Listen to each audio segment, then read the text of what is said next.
We have more details on Kentucky's pursuit of Billy Donovan. And did Billy Donovan actually turn down Kentucky offer? We're going to talk about that all and more. We're also going to talk about what it would take for Billy Donovan's job to not be safe, and if AK and Eversley are ready to break a over 10-year curse by the Chicago Bulls when it comes to drafting. All that plus more right after this.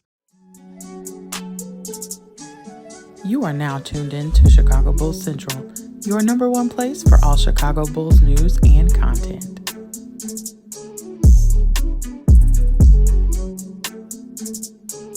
What's going on, Bulls fans? Welcome to another episode of Chicago Bulls Central, your number one spot for everything Chicago Bulls related. I'm the host, Sarah Hayes, but more importantly, you guys can follow the channel at Bulls Central Pod on every social media platform we happen to be on. With that being said, let's go ahead and get into this content for today. And so it came out yesterday that Billy Donovan, that Kentucky, this is per Kyle Tucker and Matt Norlander from CBS Sports, said that the Kentucky Wildcats actually did contact Billy Donovan or his representation, and that they were prepared to make a big offer in the pursuit of Billy Donovan, and whether it was him or his representation, decided to turn down the offer and let Kentucky know that Billy Donovan does plan on staying in the NBA. And so, that matches the words that we heard from Billy Donovan, that, he likes coaching at the NBA level. He's committed to the Chicago Bulls, all that type of thing. So that's what it is. So sounds like Kentucky did make an offer, that they did have Billy Donovan as number one on their list, but they decided to go in a different direction due to Billy Donovan or his representation kind of letting them know that he's interested in staying in Chicago, which is things that we've heard, right? And we've heard that Billy Donovan's job is 100% safe unless Billy Donovan decides to move on. But that goes into the question that I want to ask here. What should it take? What will it take for Billy Donovan's job to not be safe? When you really look at it, Billy Donovan has a losing record here with Chicago. Now, that's not all on Billy Donovan, right? That's some on the roster construction. Injuries play a big part in that, things like that. And it really comes down to how bad would it have to be as far as record-wise for the Chicago Bulls to look at. You look at the Bulls' record has gotten worse. As of right now, has gotten worse every single year, basically, other than that first year, which was a rebuilding year under Billy Donovan. So what would it take for Billy Donovan when you look at it? His first year in Chicago, Bulls won 31 games. Again, that's, things going on in that season. We understood that it wasn't going to be a season in which the Bulls really, won a lot of games. Nobody came into that expecting that. Second season, the Bulls won 46 games. Last season, the Bulls won 40 games. And right now, we're on pace to be or finish worse than what we did last year. Now, there have been a storyline in each one of those seasons. This first season, as we said, the Bulls made a bunch of trades at the trade deadline, really kind of changed that team. Zach LaVine ended up finishing that season on the injury list because of COVID, right? He was in health and safety protocol. Then the year that we won 46 games, we started off that season great. Won 6 games over the last half. Lonzo went down. Zach went down for a long time. He was hobbled at the end of that. And then last year is what it was, right? I think we were actually one of the healthier teams last year, but it never really came all together for the Chicago Bulls. So when you look at that, there's always been something kind of overhanging. And so while we know that Billy Donovan did sign now a 2-year contract extension with the Chicago Bulls, we have him now for 2 more seasons after this one ends. What would it have to take for Billy Donovan's job no longer to be safe? It seems like record doesn't really matter that. Like the Bulls maybe have to take an even more step back. Would it be completely missing the play-in, right? Or does the front office really look at what Billy Donovan's gone through, considering the change, the injuries, how much, like to talk about over $70 million on the bench, right, for the Chicago Bulls? Does that keep giving them the leeway? Or is it like we've seen with the Chicago Bulls in history before, once you're in with the team, the ownership, and the front office, you're kind of in there. Now, in no way is Billy Donovan at fault for everything to go on with the Chicago Bulls, everything wrong to happen with the Bulls. I want to be clear there. Some people do look at it, and I wouldn't even say that Billy Donovan's the worst thing that's going on with the Bulls. I know, like Melvin, my brother, says that, he's the worst thing, and here's what I'll say. Billy Donovan has proven that he can get you a lot of wins, at least in the regular season. And before we worry about the Bulls getting over the hump in the playoffs, which I do think that's where I look at Billy Donovan, I don't think Billy Donovan is going to be the coach to get the Bulls over any type of meaningful hump in a deep playoff run. But we have to first get to the point of being able to even be that team where we're talking about making the actual playoffs consistently and not to the play-in, right? So, that may be something as well that the Bulls look at. And I think ultimately Billy Donovan's job is safe as long as this team doesn't have excuses on the roster. And that's why I say improve the roster first. I know not everyone agrees with that, and you shouldn't, right? But I think that unless AK and Eversley look at this roster, and they have such a roster that they are confident is near a contending level, right? As a team that they look at and say, hey, this is a team that should make the Eastern Conference Finals at least, and we're not able to get there. That's when I think that they will look at, as long as AK and Eversley look at this roster and they can come up with any excuse, whether it's Lonzo, whether it's Zach, whether it's whatever. I think Billy Donovan's job is going to remain to be safe. Now, should it be?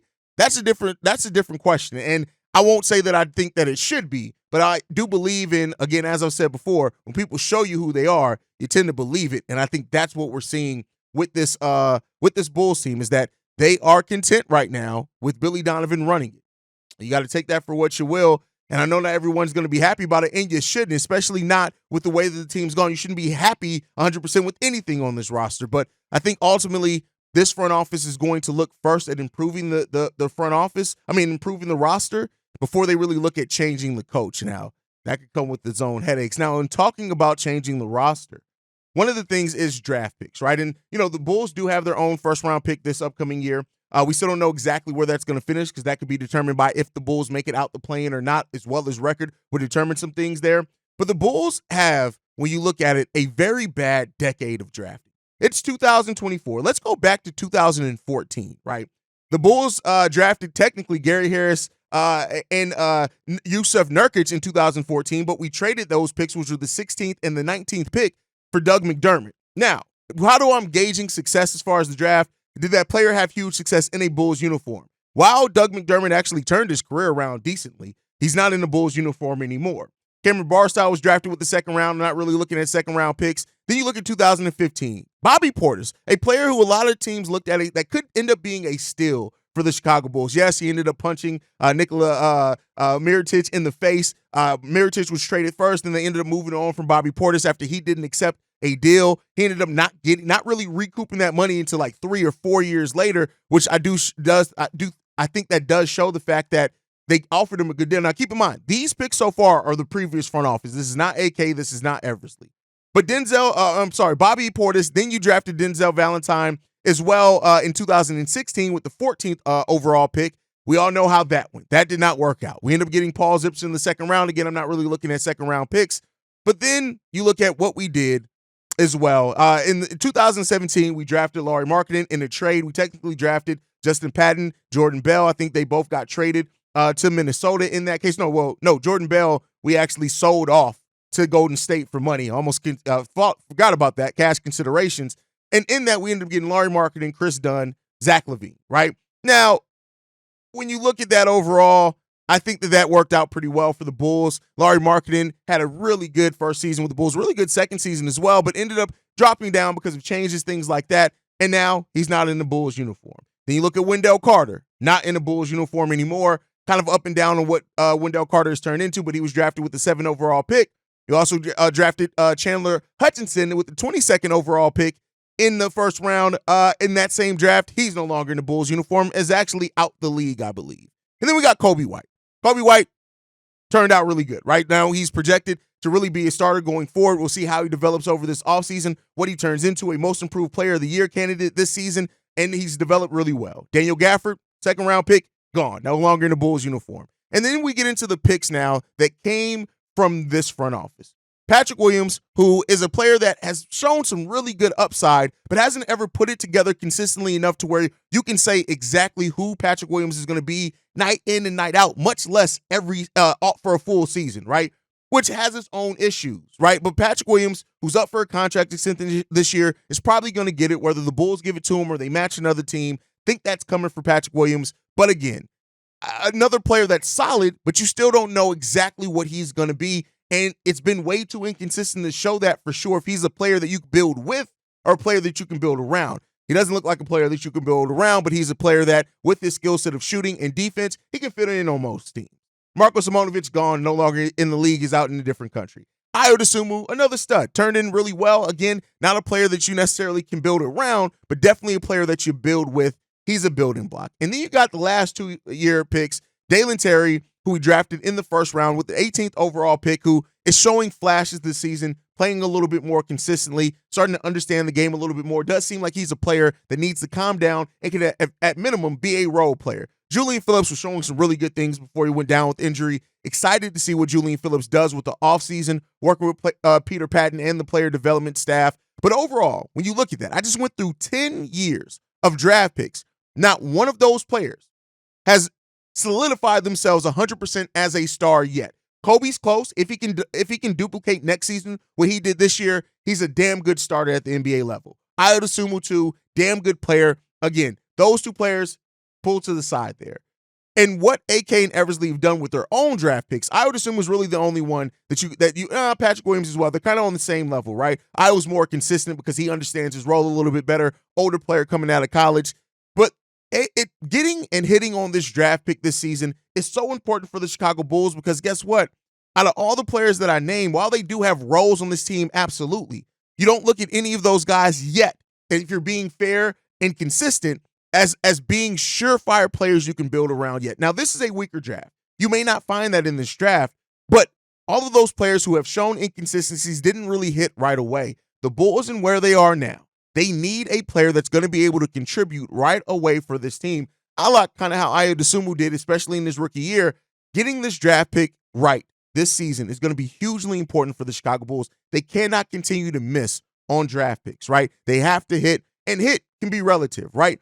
How do they contribute in year one? What potential have they flashed? This is a draft that isn't as deep with star level talent, but I tell you what, when you go through 5 to basically 18, you can get some players that can turn out to damn good. And it's this front office's job to try to find the diamond in the rough and also buck their own trends on drafting these athletic guards or wings that really we need bigs and you need size in the NBA. You need rim protection, something that we've needed a lot. And with Andre Drummond maybe on his way out, not due to anything else other than the confines of the contract, right?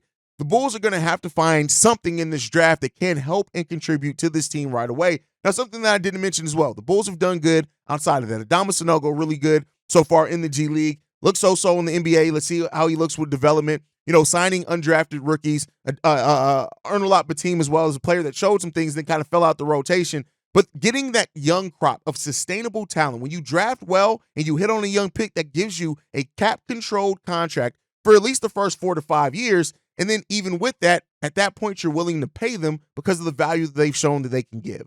So really, this year is an important year for AK to hit on a draft pick. I think it's hugely important, and let's see what the Bulls can end up doing, man. But with that said, I also want to talk about, before we get into the mailbag, Javonte Green has been so good for the Chicago Bulls. And I've seen a lot of Bulls fans say, well, why did we ever let him go? Well, because he was injured and he wasn't ready to play. Javonte Green went from playing 10 games in the G League level to being ready to contribute at an NBA level for the Chicago Bulls, and the Bulls didn't have to pay for his rehab. As many as Bulls fans now are semi-complaining about the fact that we didn't hold on to Javonte Green, I guaranteed had the season started off and we were paying Javonte to sit on the bench and rehab, a lot of those same people will be complaining if that were to happen with him. 10 games in the G League, to now starting over 3 games for the Chicago Bulls, and so Javonte offers the type of value that could be huge for the Chicago Bulls moving forward. But in a way, it's kind of also an indictment on something that this front office did, and that is signing Javon Carter and Torrey Craig. And I got to give some credit out to Bulls Fan Club over on Facebook, his Facebook group. Y'all make sure y'all go over there and check them out.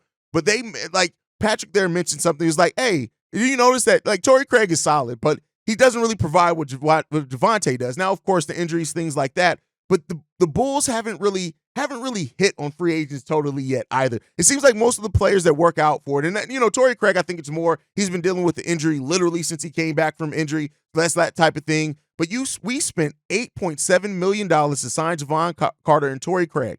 And Javonte Green on the minimum has come in and made more of an impact than them, or just as much of an impact as them. And I think that goes, again, you have to be smart as a front office with how you use your money, especially while you're a team that is not going to pay the luxury tax. But as Javonte looks forward to end this season with the Chicago Bulls, help us in the play-in, you know, it just kind of makes you remember that and remind us of that. But not to stir up any more PTSD, let's go ahead and get into the mailbag, which is the most important part of weekend episodes. This one's from Reginald. Hey, I'm just calling a comment on your Kentucky, Billy Dolphin to Kentucky segment. Just to let you know, this is Reginald from Columbus, Georgia. I'm really hoping Billy Dolphin leaves because I honestly don't know what type of moves the Bulls would make, whether letting DeMar walk or Zach Kennedy or whatever. But I just don't see a rebuild where if Billy Donovan, the head coach, is going to be these things. It's still going to be mediocrity. It's still going to be not knowing when to make the right substitution, not knowing when to draw up plays for the hot hand, not knowing how to call the best play for a pick and roll, not knowing to sub guys out who aren't moving their feet, who aren't moving without the ball. It won't matter. It'll just be a 20, 25 win team. And I honestly don't feel like cheering for a team with the quality of a Detroit Pistons or a Washington Wizards. It just wouldn't be worth the effort to even check up on a team like that. And I'm a diehard Bulls fan. I've been rocking with those since the Jordan days. And we've all been through the dark days, but I don't want to see the Bulls go through that with Billy Donovan because it's not going to end well. Hopefully the Ryan Stores did something smart for once and had like some sort of clause where they can, rescind the extension, or maybe they offer to pay like, look, we'll pay half his salary and Kentucky will pay the other half so Billy can move on. I'm not sure who would take his place, but looking at the talent on the team, look at the players on the team, I just look at them and say, you know what, if Eric Spoelstra was the head coach or Tyronn Lue or a couple of other guys, they wouldn't be a 37, 38 win team. They'd probably be somewhere in the mid 40s because they shouldn't be this bad. We shouldn't be talking about how Detroit beat them twice or how they lost to Washington or how Orlando swept them.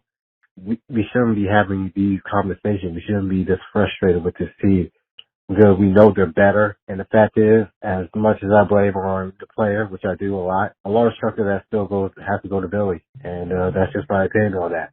Thanks. Listen, well, now we do know that Billy Donovan's not going to Kentucky, so that's a thing. But I do think that something that you said is on point, and that is not seeing a rebuild, right? I know you said not seeing Billy Donovan being successful in that rebuild or staying here, but I think that that's the point. We're not going into a rebuild, and I keep telling people that. We are not going to go into a full rebuild, a retool, and gradually maybe rebuild over time. Like, it could be one of those things where over 4 years we look back and we say, hey, there's like 2 players on this roster that were on this roster 4 years ago. But it's not going to be that true rebuild that happens. Like, it's going to be retooling. And I think that may play a part as well in the front office and their love of Billy Donovan, is that they want that continuity. And we know, and that includes on the coaching staff. And I do want to point out that if Billy Donovan would have moved on to Kentucky, his contract would have been voided. The Bulls wouldn't have paid that at all. If they fire Billy Donovan, that's it. But if they would have agreed to let him out his contract to sign with Kentucky, they wouldn't have had to pay him anything. But again, not something that we got to worry about now that we know that Billy Donovan isn't going anywhere. But all right, let's get into the next voicemail. This one's from Corn. Hey, what's good, King, man? It's your boy Corn, man. Let's man, let your boy cook, man. You know what I'm saying? You ain't got to play this for everybody, man. This is just for you, man. You know, Zach Edey, man, is the best motherfucking player in college motherfucking basketball, man. We ain't got to draft him in the first round. Listen to me. We ain't got to draft him in the first round. Get THJ, motherfuckers that, you know what I'm saying, that if you want to go ahead, do that. Move up in the second round. Get a second round. I don't give a fuck. Man, God forbid if he don't get drafted. Bring him on. I don't give a fuck. That man was the most dominant player I've seen. Man, it's not his fault that he lost that game. It's not his fault that he lost that game. He scored more than half the motherfucking points. That man scored 37 points. 10 rebounds, 87 points out of 60. There was only 2 of them in double figures the whole motherfucking game. Him and Braden Smith. Guard play. Guard play is what he really needed. And the matchup, the big boy matchup, there ain't no big boy matchup. Hey, man, I love Shea, but tell him, there's no comparison when it comes. Kill again, whoever the fuck the white boy, the 2 white boys, they can make Kill again his ass. Hey, straight up. No Diddy up there sounding like Meek Mill after what the fuck Zach was doing to his motherfucking ass. Real talk. Let's keep it motherfucking real. There's levels to this shit. And that's a big boy. Yeah. Kill again, whoever the fuck he is a big boy. But Zach Edey is a big motherfucking boy. He plays big boy. Like I said, and with Kenny the Jet Smith and all these other motherfuckers, you know what I'm saying? If you draft him, you gotta commit to 8 minutes to old school basketball. Well, fuck it then. Fuck it. We do it with Andre Drummond. Why not Zach Edey? Give Zach Edey 10. Give Zach Edey 20 minutes. And watch him give us a double-double every time. I guarantee it. He's special. He got shit that matched up with Walton. All these players, bruh. You got to understand, this kid, what we watch, the dominance that we watch, there's nothing else to say, man. I want my Bulls to draft Zach Edey. We ain't got to do it in the first round lottery pick. Move up, undrafted, I don't give a fuck. Bring Zach Edey to Chicago. Like I said, you ain't got to play it for everybody. This could just be for you, King. But you know, Zach Edey's the motherfucking truth. Peace, King. Listen, Corn, I get that you're passionate, but Zach Edey's not the best player in this draft. Zach Edey's probably not in the top 20 players in this draft. And I get what you're saying. At everything that you said about what he did at the collegiate level is 100% correct. But if we've not seen anything else, collegiate stats don't translate to NBA stats. And Zach Edey's game, unfortunately, even though I did a video over on NBA Central to say that nobody in the NCAA tournament has done more than Zach Edey to increase their stock and help their draft stock rise up. But Zach Edey is not his game is not one that's going to translate. As good as and physical as he was in college, that physicality is only a small comparison to what he's going to see at the NBA. And then on top of being slow-footed and in a pick-and-roll heavy and switch-heavy NBA that we see now, Zach Edey is not the best player in this draft. He was the best player in that NCAA tournament. You cannot deny that. But as we know, solid collegiate stats does not make for a great NBA player. And at that big man position specifically, he's just not there. So I get what you're saying, and I love the passion that you have, Corn. And again, I've even had to say, Zach Edey did a lot to increase his draft stock. He's going from a player that was on the precipice of not being drafted. He's probably going to be drafted at the end of the first round. But that still does not mean that this NBA thing is going to work out for him. Now, he's increased his stock. Somebody could take a chance on him. I think a very particular type team and play style could fit him. But again, when you're going for a place where the Bulls are, you know, a specialist player like Zach Edey, which is what he at most projects to be, he doesn't have the passing of a like Jokic, who's a slower center, right? He doesn't even have the offensive versatility of a Jokic. So Zach Edey is a player that had a great college career, but in the NBA, he's probably going to be a role player at best, and even that's going to be a struggle for Zach Edey. But all right, let's get into the next voicemail. This one's from Todd. What's up, Hayes? It's Todd, brother. Eid Mubarak to all of those that celebrate. Happy holidays.